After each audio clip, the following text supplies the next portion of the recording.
What's on your weird mind? I'm putting together a team. I'm in. You are? It was beautiful.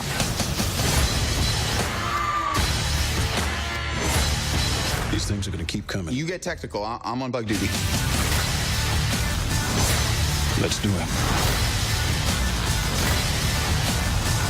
Ride ain't over yet. My man. Justice League. Rated PG-13.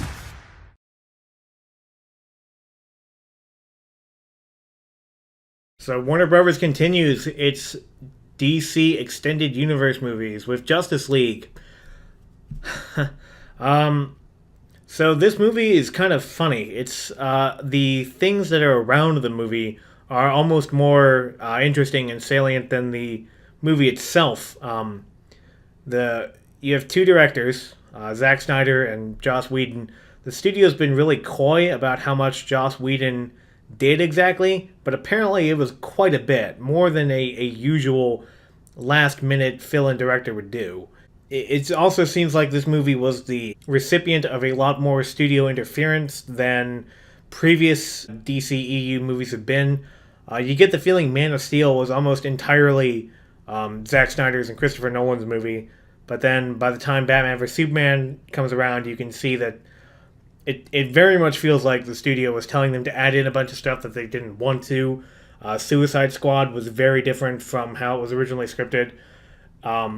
Wonder Woman seems like it was pretty solid from the ground up, but now this movie, we know for a fact that the studio had a lot of mandates with it. One of them was to make it so it was within 2 hours, which it is almost exactly.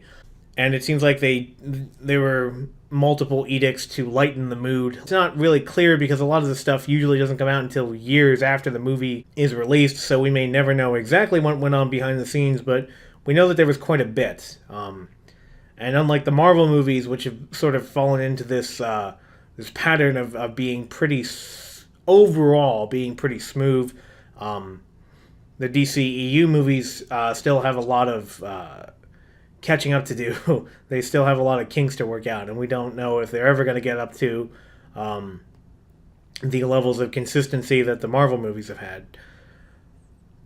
But what did I actually think of it? So this is going to be full spoilers. I'm not really sure how to review it without spoilers and without saying what all happens in the movie. So if you haven't seen the movie yet, I wouldn't recommend that you watch this video. It's funny because the movie is 2 hours long, and it honestly feels like it could have been shorter.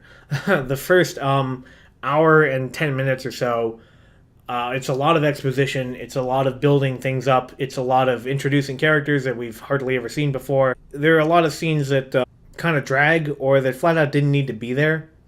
There's a lot, specifically with Lois Lane and with Ma Kent. There's a couple scenes it's like, this didn't need to be in the movie. There's scenes with Aquaman that are introducing a whole bunch of ideas in a very short amount of time. I know they have the Aquaman movie coming up next year. It's a shame that it didn't come out before this because they have to sort of shoehorn in Aquaman's entire origin story within the span of about 2 or 3 minutes, including why he is where he is, and throwing in characters that a general audience is just simply not going to know. Characters like Mira. They kind of have to do something similar with Cyborg. Cyborg at least has a pretty simple backstory. So a surprising amount of the movie is spent on him, but he's actually a pretty cool character. A lot of the movie is spent on the Flash, and what's unfortunate about that is that the Flash TV show is on right now, and the Flash in that TV show is like way better than the Flash in this movie. The Flash in this movie, who's played by Ezra Miller, he acts, I'll just say it, he acts very gay. He acts very mincing and almost effeminate. He has this sort of like lull-so random humor that's not especially funny. I think people even who like that kind of humor aren't going to like it. It's like the Grant Gustin in the CW show. I don't know if he's gay or not, but I mean, it's not like he's some kind of paragon of masculinity, but his Flash manages to be earnest and forthright and honest and lighthearted without being goofy. It's it's still not 100% the Barry Allen from the comic books, but it's much closer to it. So you spend a lot of time learning about Flash, and it's nothing like the Flash in either the comics or the TV show. And even on its own, it doesn't really work, even if you don't know those things. I feel like they should have toned down the humor with the quote-unquote humor with him, because it just doesn't... It's just not funny, and it's kind of distracting, and they don't even portray him as being especially heroic. Another thing about Aquaman is that, and people who don't read the comics aren't going to know this, but he acts a lot closer to Hal Jordan than Arthur Curry. It's like they didn't have Green Lantern in this movie, so they treated him. They treated Aquaman as sort of a hybrid of the two. Wonder Woman and Batman they're both pretty good. I mean, Batman continues to be very similar to how he was portrayed in Batman vs Superman. Wonder Woman portrayed very similarly to how she was in the Wonder Woman movie. So those two are both good. But the big surprise, and we knew that Superman was coming back. If you had followed the news and the promotional material, you knew that Superman was going to be in this movie. But this is probably the best Superman movie that they've done in, gosh, I guess 40 years now, ever since Superman 2 came out. And Superman 2 is not even the classic that people sort of remember it as. It has a lot of dumb elements in it. But this is probably the best Superman movie in a long time. It is interesting to connect it to Man of Steel and Batman vs Superman, because what Zack Snyder was trying to do, and there were times when he made it a lot more obvious than others, but he was trying to make Superman into a Jesus-type figure. He was trying to make him into this sort of mythic hero. In Man of Steel, one thing that a lot of people commented on was the body count, because if you really count up how many people die in it, you're getting into the hundreds of thousands at least, maybe the millions, maybe the tens of millions.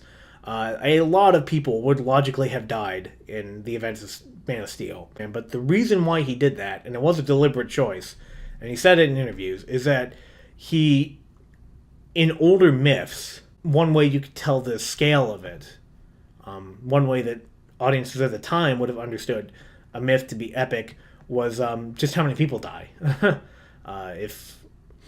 The story of Jesus is a story where a lot of people died, the slaughter of the innocents. So we have Man of Steel, which is sort of the birth of this sort of savior/heroic figure, and then we have Batman vs Superman, where the heroic figure dies, but his death brings about a better world where Batman and Wonder Woman are inspired to create this league of superheroes to fight off an alien invasion.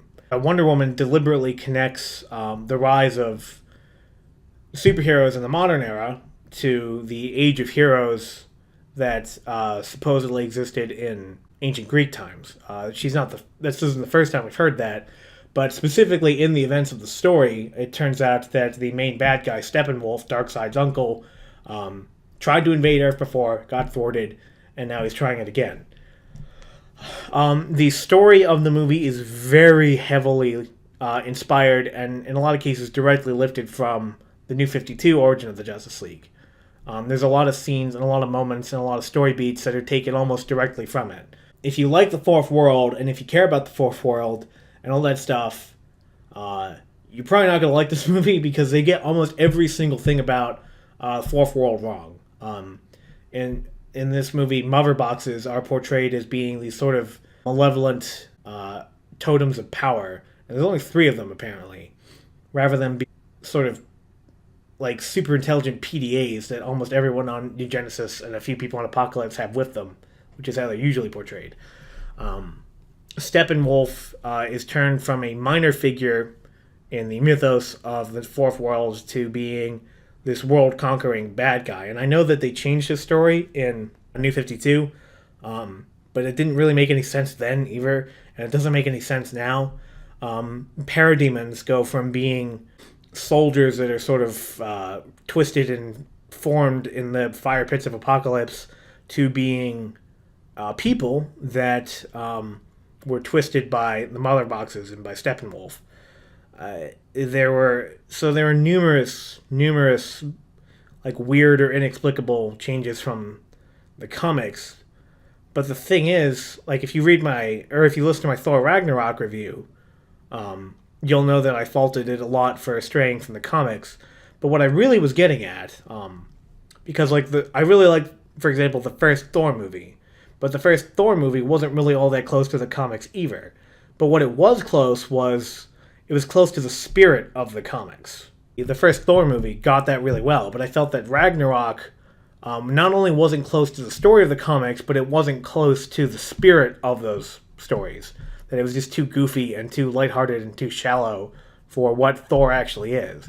So this Justice League movie, even though it changes a lot of the story, I thought that it was much closer in spirit to the comics, because it turns out it's not really all that important how the Justice League gets brought together. That story has actually changed several times over the years. Like, the actual origin of the story, people think it's Starro. It actually wasn't Starro. It was 7 alien brothers just decided to have a grudge match with each other on Earth, and the various members of the Justice League tried to stop them, and they couldn't, but they could when they teamed up with each other. And then after that, they went on to fight Starro. So, it sucks that they changed all this stuff about the Fourth World, but assuming that they're not going to use it that heavily, assuming that they're not really going to go into the depth of it, because the only reason the Darkseid was ever interested in Earth at all, originally, was because of the anti-life equation. But Steppenwolf just wants to conquer it for the sake of conquering it, because that's what he does. He conquers worlds. And like I said, I know that's New 52 origin, but that really doesn't make any sense. I do feel like the character dynamics are all there. Like I said, they did change some characters, but the way that they interact with each other, the way that Batman and Superman are portrayed, the way that Wonder Woman's portrayed, the way that they sort of all interact with each other on the team. And I said this earlier, I almost don't really see this as a Justice League movie, though. I see this as a Superman movie, where it shows just how, because that's one thing that weighs heavily throughout the entire movie, is the effect that Superman had and the effect that his loss had on people.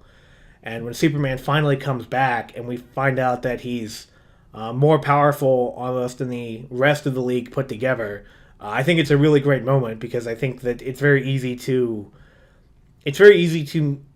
for the sake of convenience, to make Superman look like a chump. But in point of fact, he's more powerful than all of them. My favorite moment in the whole movie is when he's holding off Aquaman, Wonder Woman, and Cyborg, and then Flash tries to run around him, and Superman looks back at him, and Flash has this slow moment of dawning realization and horror that Superman is not only stronger than the 3 strongest members of the league, but is also able to keep up with him. And when he realizes that and just how screwed he is, it's a really great moment. And that's one of the best things, I think, in comic books, is the times when Superman stops holding back and just goes hog wild on people. So I'm really glad we got to see that. That's honestly my favorite part of the movie. And there's a lot of fun moments leading up to that, too.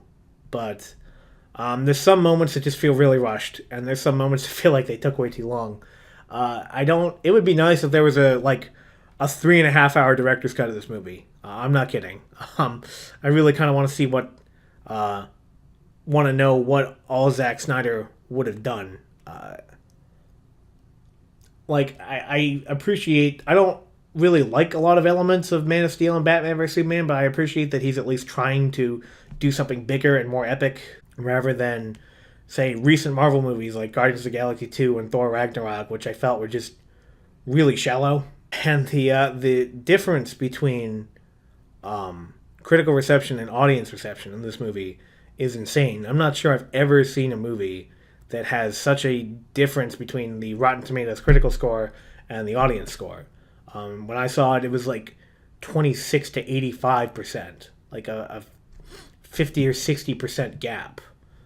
That's crazy. And I think it just shows that I haven't read any critical reviews, but my sense is that critics are not going to like all of the differences in director styles and the sort of mishmash of ideas that are involved with it. I can see where they're coming from. I didn't really notice the tonal whiplashes that's, I think, flamed about. I couldn't tell you what scenes Joss Whedon directed and what scenes Zack Snyder directed just by watching it, but I don't know. So yeah, tell me what you thought of it. Tell me if you saw it. Like, comment, subscribe. In any case, this is Underwing Chevron signing off.